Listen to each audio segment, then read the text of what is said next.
500 રૂપિયામાં gas cylinder આપવા સરકાર વિચારણા કરશે। મંત્રી પીકુસિંહ પરમારે વિધાનસભા ગૃહમાં નિવેદન આપ્યું છે। 500 રૂપિયામાં ગેસ સિલિન્ડર આપવા માટે કોંગ્રેસે માંગ કરી હતી। વિધાનસભા કોંગ્રેસ પક્ષના નેતા અમિત ચાવડાએ માંગ કરી હતી। ભાજપ શાસિત અન્ય રાજ્યોમાં 500 રૂપિયામાં ગેસ સિલિન્ડર, ગુજરાતમાં પણ 500 રૂપિયામાં ગેસ સિલિન્ડર આપવામાં આવે તેવી માંગ કરવામાં આવી હતી। મંત્રી પીકુસિંહ પરમારે સરકાર વિચારણા કરી રહી છે તેવું જણાવ્યું છે। ઓનલાઈન પર સંવાદદાતા હિતલ જોડાઈ ચૂક્યા છે। હિતલ, સરકાર 500 રૂપિયામાં ગેસ સિલિન્ડર આપે તેવી હાલ વિચારણા થઈ રહી છે, વધુ જાણકારી।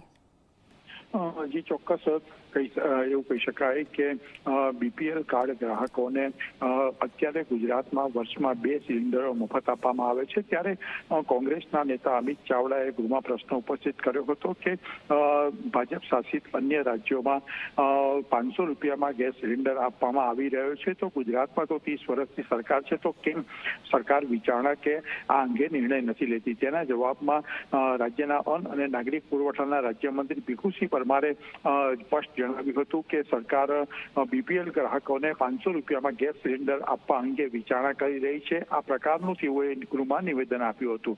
સ્વાભાવિક છે કે આ સમગ્ર મુદ્દો રાજકીય મુદ્દો છે ને રાજકીય મુદ્દા પર ચર્ચા થઈ હતી, ત્યારે એમાં અન્ન અને નાગરિક પુરવઠાના રાજ્યમંત્રીનું આ પ્રકારનું નિવેદન ગુજરાતમાં 500 રૂપિયામાં ગેસ સિલિન્ડર આપવાની વાત જે છે એ ખૂબ મહત્વનું નિવેદન માની શકાય। જી બિલકુલ, આપ જોડાયેલા રહેશો। ત્યારે હાલ જે વિચારણા કરવામાં આવી છે તેને લઈને પણ વાતચીત થઈ રહી છે।